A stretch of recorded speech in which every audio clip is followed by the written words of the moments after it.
Yay Media Group. Hey guys, it's Stephanie. I'm Trey. This is your weekly dose of BS. Okay, so have you watched Beverly Hills at all this season?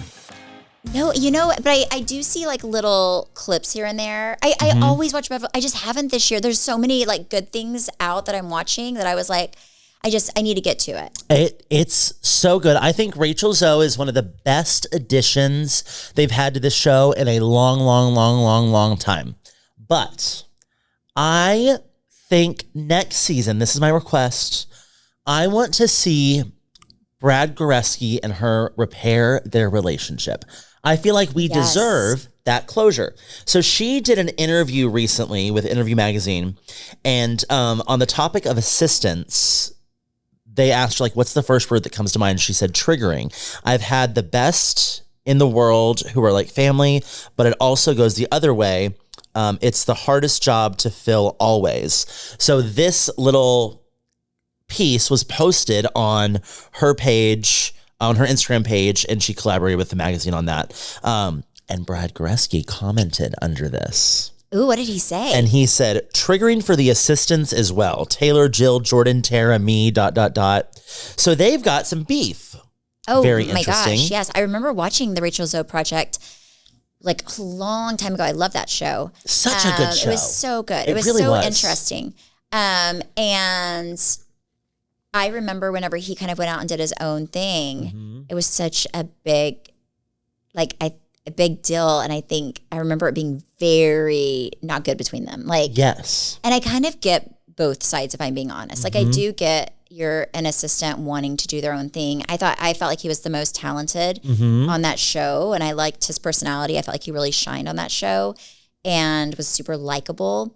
And so I get him wanting his own thing and not wanting to be an assistant to somebody. But I also get where she's coming from. Yeah. Where you've kind of given You somebody forged the this. path. Yes. Yeah. And then they and I think he probably took some of the clients too, which is tough. So I get both sides of it. I think Brad Goreski, I think he still does like Demi Moore and Yeah, he still has a great client list. Yeah, and I do think he's really talented. I think she's super talented too. But she's more focused on her brands now and not as much styling. So I feel like they're in two different areas I don't of know business. what happened with Taylor. Remember Taylor on that show, the blonde girl? Yeah, I think she was like silently the star. Yeah, like of I that feel like show. she was, but I don't know who she's dressing now. Like I just know No. Brad because I'll be like, oh, Demi Moore looks amazing, and then it'll be like his, it'll be something like with him, like he posted it or whatever. I remember that Taylor girl was just always stressed, and she didn't give a shit that there was a camera around. She was just like, I'm stressed. Yeah, that was good. Was But- why it was good TV. But I want to see them repair their relationship. Yeah. That is my request for Beverly Hills next season. I want a Brad Goreski cameo. They can make it happen. Yeah, She just has to be willing to go there. But I do think she is one of the best casting decisions they made in a long time. yeah, because the stuff that I've seen on her, I feel like first of all, I like her commentating on everybody's outfits. I also think she's like, she does a very good job. yes, but also she doesn't want everybody to be dressed the same. Like No. she really appreciates like everybody's individual style. Which is what's yes. so nice about it, because I feel like everyone thought she was coming on and she was going to Like critique everybody. Yes. Yeah. But she is very much, and this is exactly how a stylist should be. Yeah. It's if you feel comfortable in it, wear it. If that is your thing, wear it. Yeah. And she's like, I wear, big pants and flowy tops and vintage Chanel. That's my thing. But like whatever you it wear, looks own so it. good on her. It does. But like somebody like me could never wear the stuff she wears because I have more of an hourglass shape. I have big booty and big chimichangas, and it would look like a tent. But for her, it looks so chic and amazing. But for me, I'd look like I was wearing a tent. I think she does because also remember when her show was airing, this was when Kelly Catrone had her show and Tyra Banks was doing Top Model. So I think she also saw what those shows were doing, and she never really went into critiquing people's style as much. She was always very much kind of going with what people were comfortable with. But I think what she learned from those shows that were on the same time as her is you can't put people down to build them up. Yes, yeah. And so the narrative in which she has around style is very, very good. Like, I do love Jennifer Tilly's style. I think she's just fun. Like, everything I don't think I would wear a lot of it, but because I just, like, she pulls it off because it's so, like, fun and funky, and I like her style. I like her Jennifer stuff. Tilly, her style is like, it's got to be one of one. Yeah. But the things she owns, like, she wears artwork. No, she does. Like, I could never pull that off. It would be like Stephanie is trying to pull off something, like, but she just pulls it off. I love her jewelry. I think she's great. I don't know. I haven't really seen very much with the Amanda girl. Everything I saw, I don't know if people are just only posting like the things that are cringy with her, but there was a time when I was like, oh, I've never watched this show, but she's not my favorite on the show. No, it's still the same. Is it still the same? I don't know if she'll come back next year just because of that, because you can't hate to hate somebody. And I feel like they've made her almost hate to hate, or she's made herself hate to hate. Well, I heard that she doesn't finish the season. Really? Okay, well, I that think she also quits makes sense midway why through. her edits like that. Yeah. Also, you just never know. Like, I always kind of have a soft spot, even for people who are kind of annoying, because you never, ever know. Mm-hmm.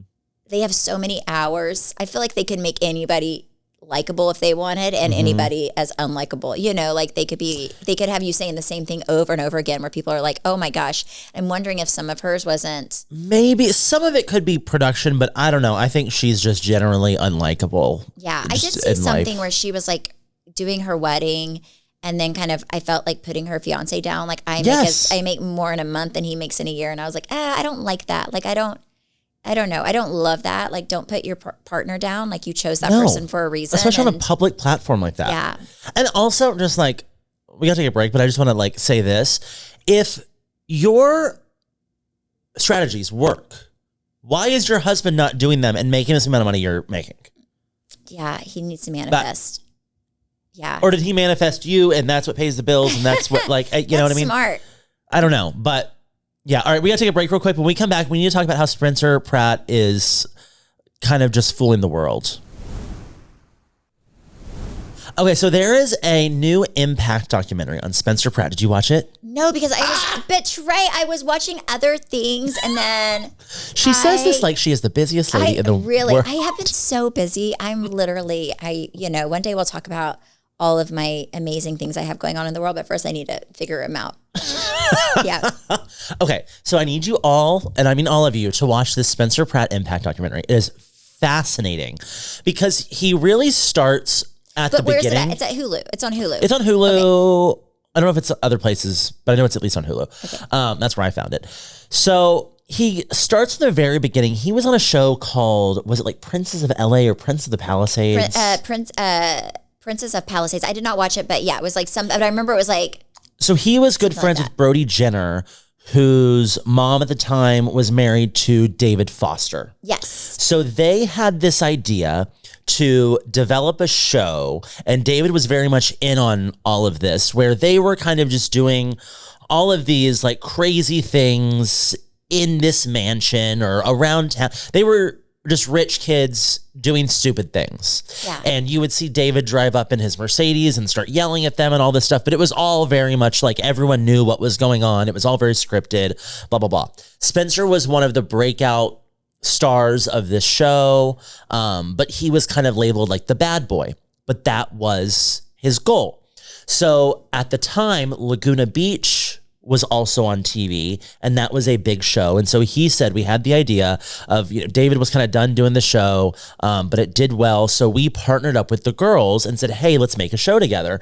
And they created The Hills. Oh, okay. That's interesting. So they really were chasing numbers, and he said they would get bonuses based on how many viewers they had. So he said at one point, if you hit 5 million viewers, we will give you an extra like $1 million, something like that. It was a lot of money. Maybe it wasn't $1 million, but it was a lot of money. Yeah. So they were always like, yes, they were always very, very aware of what their numbers were. And him and Heidi were the most like in tune with this. They're like, we're really going to do something with this. So they were always very in sync with like, we have to create the chaos, and they did. So he references one scene in particular where he kicks her out of her car because they're talking about like her move or like them moving in together. And she said that she just wasn't ready for it. And he was like, then get out of my car. I'm done with you. And he was like, meanwhile, we shot that scene 20 times. Yeah. 20 different ways. And they showed the full camera footage of them doing it. And they'd be like, all right, get back in, doing it again. Like, they really were actors. Like, this was not reality television for them. This was scripted. And they had the producers on, and the producers were like, we didn't tell them to do this. Like, this was all their idea. They were more than willing to do so, and we went along with it because it was working. Spencer wanted his bonus. Yeah. Like, it was a job for him. That's like a dream cast member too for right. TV, but I think that's the difference is for them, this was not real life. This was really a job. They were really playing a character. Also, at that age, I think it's very different than like people that have a family or, you know, because at that age, you really do not understand. Like, your brain's not fully developed. You really don't understand that this is out there forever, and people don't understand that it's fake, right? Yeah. So it's different. Yeah. So then he goes into talking about like tabloids and how pretty much every story that was out there, they got $100,000 per cover. Oh. And he said, there is so much stuff that I would make up about us that was like unreal. And he said there would be times where he would put out stories about Heidi just to get Heidi and the rest of the cast riled up. But like, they're getting paid for it. He was putting bad things out about his own wife. Well, it wasn't bad things necessarily. It was just like weird things. Okay. But things that like really couldn't be verified. And so the interviewer goes on to ask, you know, like, are you broke? And he was like, well, no. He was like, I'm like a rich person broke. But he was like, no, we're not broke. And she was like, well, you filed bankruptcy. He was like, I never filed bankruptcy, but I sold a story that I filed bankruptcy. And he was like, if I give you the quote, you don't need to go to court and find the records that I filed bankruptcy because I never filed bankruptcy. So stuff like that. So then they go into talking about the finances and that piece of this. And he said, she was asking, you know, kind of about the money they spent. And he said, well, we did not think anyone, and he said, respectfully, no one wants to watch broke people do dumb shit on TV. So they would rather, and this is where he kind of got his start, was watching rich kids do stuff. So he said there was a certain amount of money we had to spend to keep up the lifestyle. I just did not think that people wanted to watch broke people do stuff that was stupid.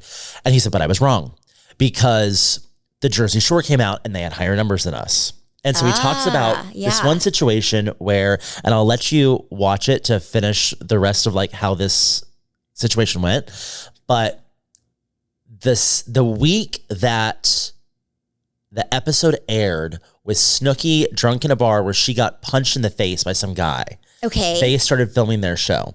And one of the producers went up to Spencer and said, hey, what if you punched your sister in the face? What? And he did? And you'll have to finish the documentary to see what happened with that. But he goes into like, we have always been very much ahead of the narrative for how this goes. Like, there's nothing we're not getting paid for. And he was like, even with the fires, like we're always finding the opportunity in something. And he said, I think that people really thought that Heidi and I there's no chance we would be together like after the show. But he was like, I am obsessed with her. And he's like, I wore her shirt with her album cover on it for like 2 months straight. I love him. And she went to #1. And he was like, mind you, that's not nearly as much money as we thought it was going to be whenever she first put music out. Like, streaming, you're making pennies compared to what we were making the first time she put music out. But still, we're #1 and we've kept ourselves in the spotlight again. And the producer did like a separate interview of The Hills, was like, if there's anyone that could take their story arc from like being the TV supervillain, which is exactly who he wanted to be, to being the mayor of LA, it's Spencer Pratt. So he is running for mayor, and that's kind of what this was about. It was kind of explaining the past. And he did not say that he is the most qualified by any means to be the mayor, but he said, I think I'm more qualified than the people that are running it now. You know what? I don't think he would be a bad mayor. I mean, I don't know. If I lived there, which I don't live there, I may vote for it. I don't know. I think that he's a very honest, like from what I've seen, at least on social media, which is, you know, you never know. He seems like very honest, but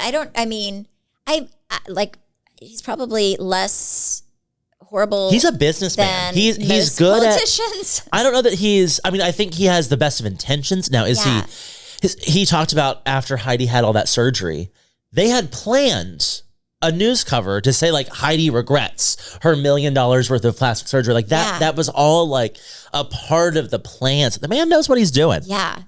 It's just very interesting. You should definitely watch it. No, I will. I just, I was just. Because I had a dog party I had to. Right. I never watched The Hills, but he's done a good job at making himself relevant again to the next generation that did not watch The Hills through his TikToks. Yeah, I mean, he really does. Like, I hear more about him than I ever do, like Lauren Conrad. And she was like the darling of the whole thing. Mm-hmm. And it's super. Yeah, I'll watch it. I feel like it's very interesting. He's very interesting. He is. He's a very interesting man. I think the older I get, the more I do think he really loves his wife, and he's he adores her. Yeah, I really do. I think that they have a marriage that works for them, and that they just kind of make sense, right? But whenever I watched it when I was younger, I was like, oh my gosh, this is the most toxic, horrible relationship ever.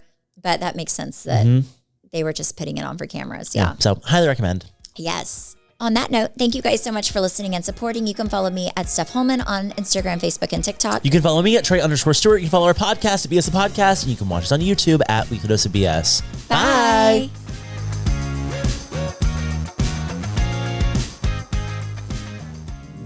Yay Media Group.